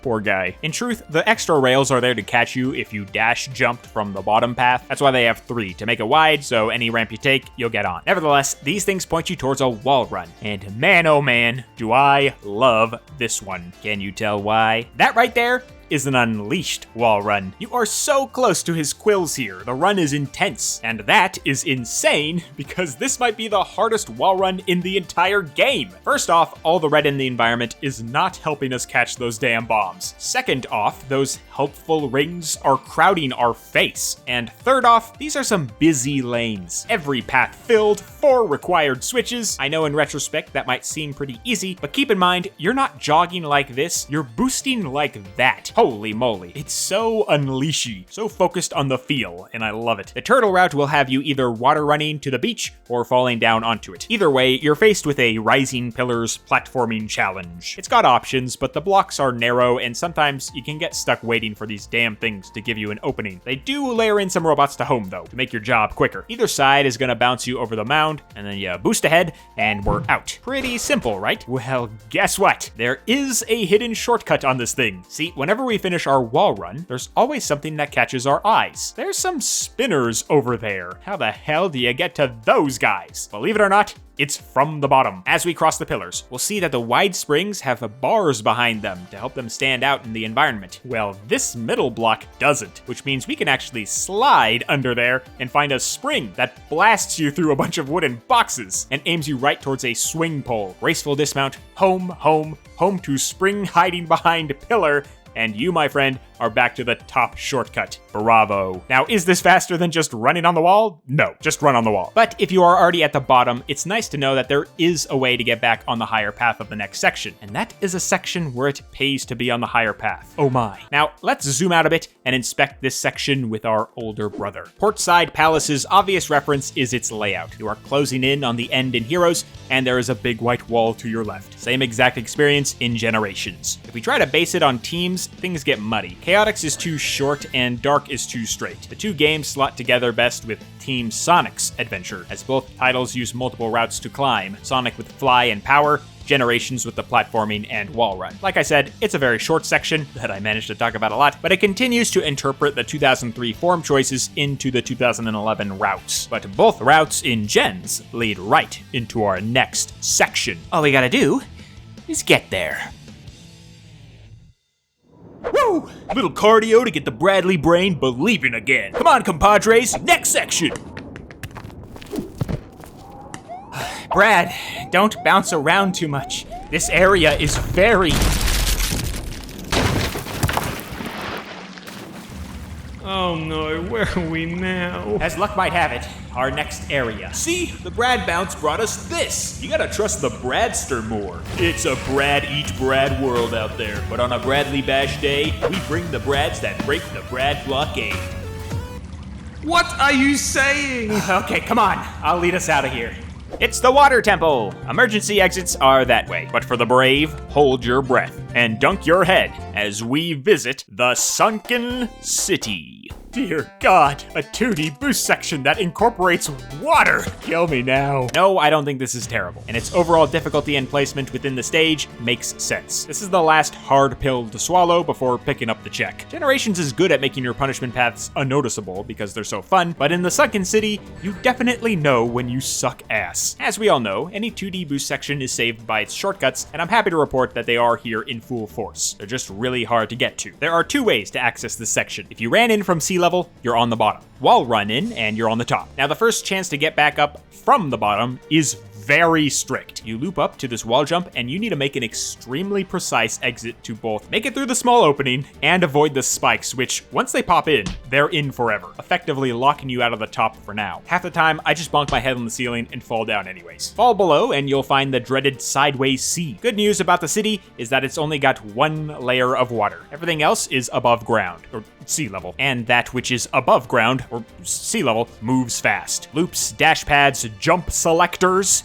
accelerator guns, they throw you around a lot. One wrong step, however, and you're in the splash zone. The underwater portion is not painful, it's just static. There's only one slope down here. Everything else is jumping up hard corners. And when you are beneath the sea, that is a slow process. Slow enough that they literally put an air bubble for you down here. Nah, just drown me. Struggle below and you'll eventually breach the waves towards an exit. Chasing the hallway here leads you to a familiar sight, the tall cannon arena in Heroes. And just like the city, it's dark in here. So dark that you might miss the crates behind the cannon, which gives you a free chow. Stuff that thing in the cannon and fly up to the exit. Ah, we survived. And got something for dinner. But the city is layered. Let's reverse back and nail the starting wall jump with our extreme gaming skills. Now you're in the middle portion, which carries you along through homing attacks. You'll stomp over whale statues and even fly up some familiar fans before getting close to those accelerator guns. But now we're on top. We can exit through this small hole and home this idiot to the top exit. This thing's a little weird because it carries you over to a rail above the cannon hole. But surprise, surprise, this thing is not a rail. In fact, it's just the world's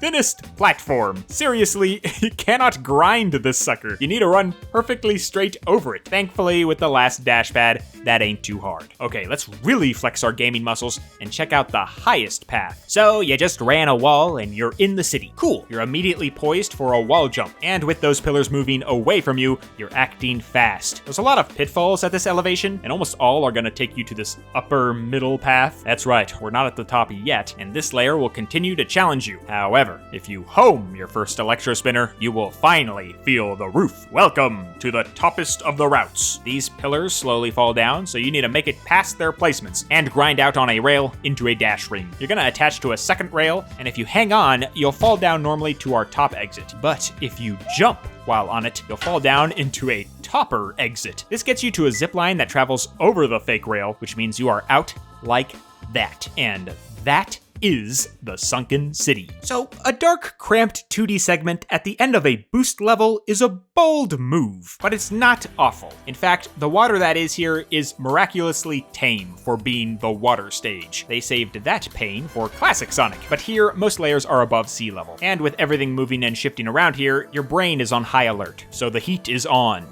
Underwater. That being said, this section can be particularly tough for new players. You can't plan for a lot of these switch-ups, you kinda gotta fail them and remember later. It's also dark, like Pirate's Cove lit by torchlight dark. Honestly, I dig the aesthetic, but it's the type of aesthetic that adds insult to injury when you're sucking up seawater. Considering this is so late in the level, I imagine most players are like, just get me the hell out of here, man. This hurts. And that's my main critique. It's gonna make a player want to leave rather than explore. It also seems like it steals a lot from Classic Sonic's journey, which robs it of any specialty. I commend them for trying to challenge us with more 2D. It's just awkwardly paced and much too large of a section. Even Sonic Unleashed never dunked us in water sideways. I don't mind Classic Sonic suffering through it. He's used to that stuff, but it feels so out of place for Mr. Modern. It's the weakest part of Seaside Hill, in my opinion. It doesn't trouble me now because I know know it, but I have to acknowledge my initial thoughts. This place hurt me, and I want to move on. So we will, right out of this dark, deep, watery grave.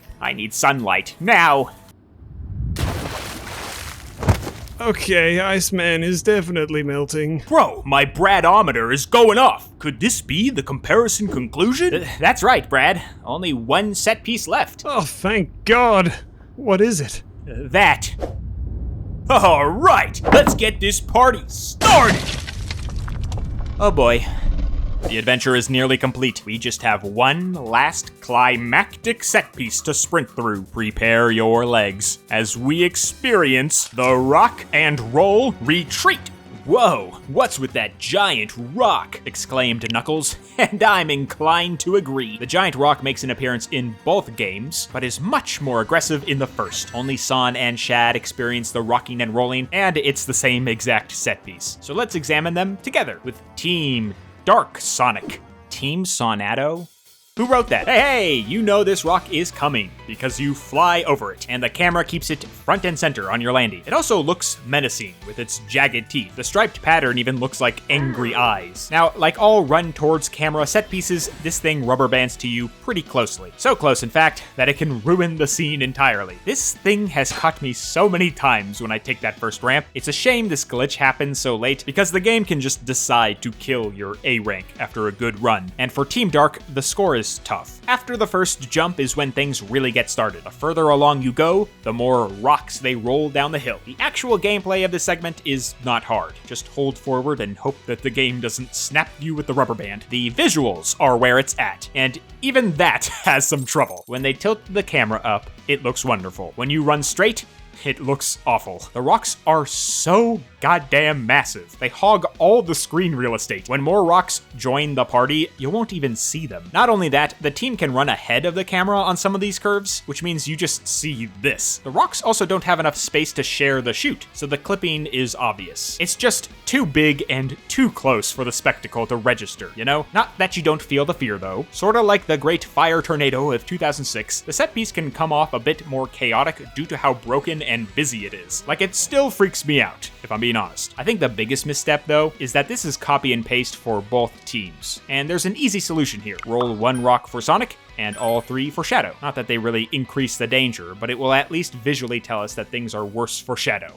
What else is new? Anyways, with a final dash jump to the end, we see the big, pearly gates, and both remaining teams wrap up Ocean Palace. Team Sonic and Team Dark are officially done. Sonic Heroes is officially done, but we are not. Let's re-roll the rocks one last time and inspect our last remaining hero in Sonic Generations. You might not be running away from any rocks, but you are running through them. A lot of them. And this is such a great translation of the set piece. You could have just done Mad Convoy again, but they retooled the rocks to be more like a repeating danger rather than a singular threat. The remix is twofold. First, a wide platform, slightly submerged into the ocean with traveling rollers. Then a tight corridor with a set of rocks rocking back and forth. This is all about boost speeds and timing, a thing I love. The start of the section is clever too, because the hill hides the surprise. Once you reach the top of the bend, you see the whole thing, and your brain clocks the solution. Just gotta find the right timing. Also, love the rocks on the left and the right too. They don't even go anywhere. They just smash down right beside you and fall into the ocean. The vibrations are spot on, and just that slight elevation of water does so much. You know what running through here sounds like. I will say though, if you don't have boost, this area can be unclimactic. It's strange, they have rings to bump up your gauge, but they're short, wide sets with only 3 per. You can't really grab many in motion, so it makes me wonder why they're even here. Whatever. On to the second set, and this one is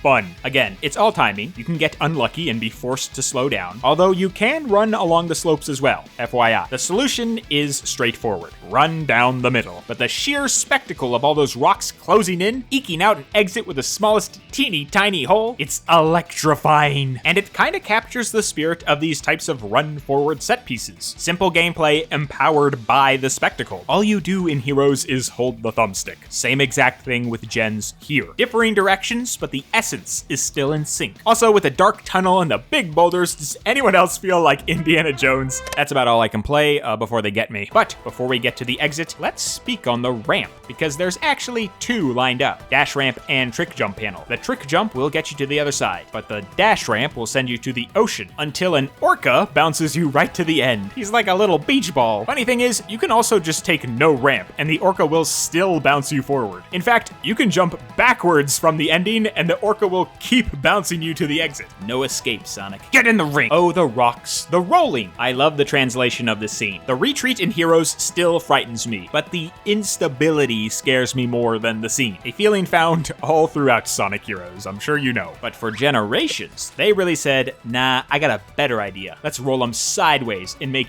you run under them. How many? All of them. The spectacle is so ridiculous that you can't help but laugh. This looks like a a Sonic Rumble course. I'm half expecting 40 Espios to be flattened like a pancake down there. I always love this tiny ending. It surprises you. You want me to go through that? But your brain says we can. And with Seaside Hill being represented in so many racing games, it feels synonymous with one of their tracks. Bottom line, this isn't the space for Sonic, which is what makes it so exhilarating. And the wonderful pattern flowing through the tunnel, the rhythm of the rolls, the whale beach ball bounce, it's all smiles, man, just like Heroes aims to be, which makes it a perfect end to the Heroes level.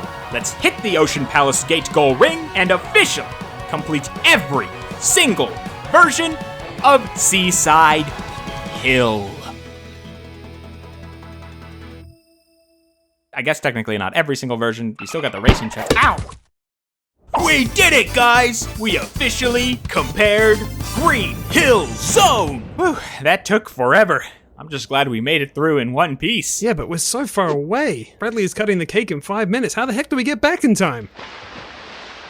You're not gonna like it.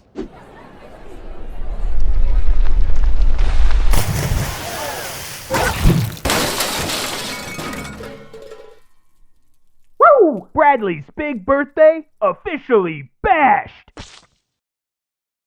Alright, now that we understand the real superpower of teamwork, how does Seaside Hill make you feel? In Sonic Heroes, I feel like I'm on summer break with my friends. Sonic Heroes is a group activity. Well, you play it solo, but there's 3 friends you get to watch through the screen, and they're having the time of their lives. It's practically a vacation for the gang, and Seaside Hill exemplifies that. The carefree attitude is represented through the aesthetic. Seaside Hill comes off almost as a parody of older zones. The ever-present checkerboard pattern is Green Hill, the guitar of the soundtrack is Emerald Coast. It's also tongue-in-cheek, like, relax man, it ain't that serious. Have some fun. And the layout is designed for fun, because it balances formations and keeps progression fluid with its low difficulty level. At the seaside, enemies go down in one hit, and the lanes are wide and visible. Most importantly though, they include boundaries. It is hard to fall to your death here, as everything is so big and fenced in. Nothing is slowing you down either. You can combo between track elements, swap easily between characters, and they throw in wild loops as well as 2 kart rides, just for your enjoyment. It's both easy breezy amusement and an appropriate showcase of what Heroes has to offer. Team Sonic's journey through here is Heroes performing exactly as we want. The other teams can struggle with their outings though. Rose is devoid of choice. They are the easy team, but I believe form switching is the secret sauce of Heroes, and Seaside Hill can be cleared easily, even if you're hanging on just one character. Chaotix is interesting. The mission-based format doesn't interrupt Seaside's flow, as the stage is wide to begin with. It instead takes use of areas we sped through as Sonic, and dresses them up for hunting. It's an unusual introduction, but fitting to represent them as the oddball playstyle. And poor Team Dark. Look, I legitimately enjoy playing as this team. I even beat their campaign when making this video just for fun. And they got some great level variants that stretch the mechanics of Heroes later, but Seaside Hill likes to funnel us into more enemies rather than routes. It introduces them as the combat team, a theme that has unfortunately followed Shadow everywhere. That's why I always suggest Sonic as your first playthrough. I feel like his stages exemplify the strengths of Heroes the best. They're well balanced, and their median difficulty always keeps you moving. And they perform equally well in our second stage, Ocean Palace. I never really grasped how drastic the shift is between levels 1 and 2. Seaside Hill is patient and sprawling. It seeks to showcase a lot of that large environment, right? But Ocean Palace is a single road snaking through an obstacle course. So many blocks to smash, robots to defeat, and yet it's still whimsical with the floaty fans and the flotilla of turtles. Team Sonic and Dark really shine on this stage, mainly because of Nux's and Omega's techniques. Power formation thrives in motion, and stopping to fire as the cat and the crocodile can interrupt the fun. But formation changes are still spaced out for everyone. The reds get to float, yellows get to fly, and speeds finally get to stand on their own. Collapsing monuments must be dodged, and triangle jumps can be attempted. Even if the palace is straightforward, I think it pairs very well with Seaside Hill. One is like an open sandbox that teaches you form movement, and the other a narrow gauntlet that lets you use everything you learned in action. Open and straight, but still interpretive of each character's form. A spectacular summertime double feature. So, what happens when we literally meld them together? Generations answers that question, and the results are marvelous. Because in Sonic Generations, I feel the freedom of choice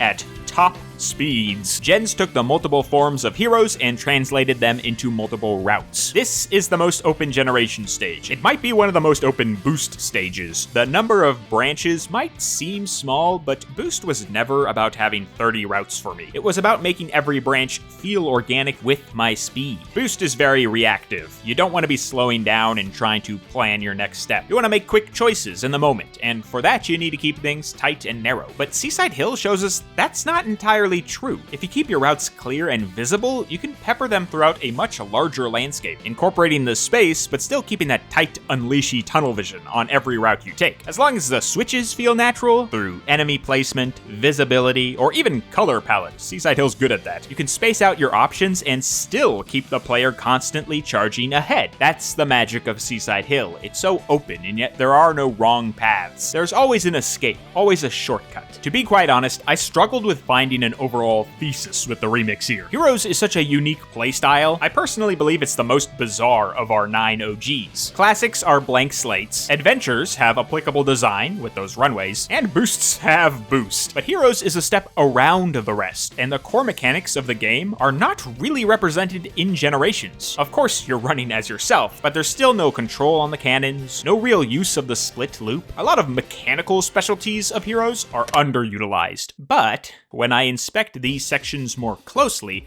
I see something hidden underneath. The broad concepts of each of these chunks are still present in Gens. You choose routes at the springboard, explore by the cannons, visually discern the beach, enjoy the cart, pick your turtles, tackle verticality, and live through the spectacle. Everything you experienced in 2003 is still there. It's just now attempted within the boost formula. On top of that, I do think any hard mechanical implementations could impede the level's flow. It really thrives as an open boost stage, where choice is made through your legs rather than like which cannon formation you picked, you know? Which is why it succeeded beyond a simple Heroes remix to become one of the greatest boost stages out there. The one where they really tried to keep things open. Heroes is out there, right? You can kind of go wild with it, do whatever you want. And I think they swung for the fences and created something so wide and dynamic, connected and organic that it's remained in the minds of players to this day. Like, if you saw this lineup before Gens came out, would you ever consider Seaside Hill to be one of the best here? It sort of came out of nowhere, didn't it? Not only is the breadth of it astonishing, it's surprising. And the more we inspect Heroes, the more it all clicks. It attempted something grand, just like the game that it represents.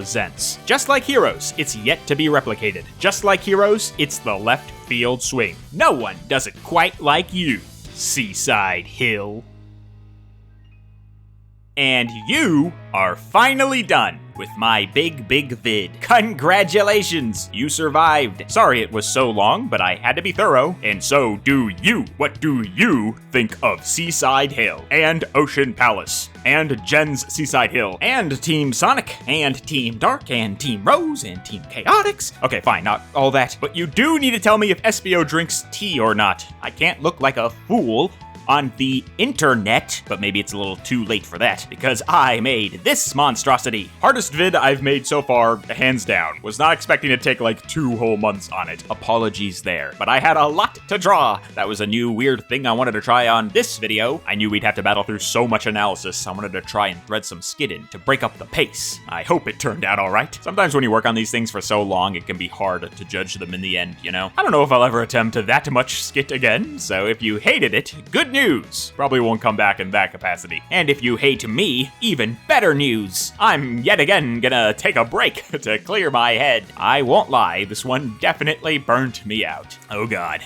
And it got me thinking about 2026. So let's chat a bit about that, because I want to get back to some smaller stuff. By small, I mean like single level analyses. They'll still be like 20 to 30 minutes. You know me. Sometimes when I get so deep in the production cycle of the comparisons, I'm like, I just want to do some like normal levels again. And that's a big goal for me in 2026. I want to try out all those games I skipped on the Wii, the handhelds, you know. I want to feature some oddball levels, or those lesser known favorites. But don't worry, we're still on track to finish Unleashed. Jungle Joyriders, hang in there. But the comparisons are definitely something I gotta build myself up to. I understand that's like the number one thing people want. I think it's like the biggest requests that I get in most of my comments. And it will happen, do not worry. They just might be a bit more spaced out in my timeline. To compensate the wait times when I do start making a comparison, I was thinking I could maybe release some Unleashed or Generations like bonus stage vids, kind of like I did with Windmill Isle. Those have no skits and barely any set piece drawings. They're super simple, and some of those countries only got like 2 to 3 stages in them, just so you guys aren't waiting for like 2 whole months again. So yeah,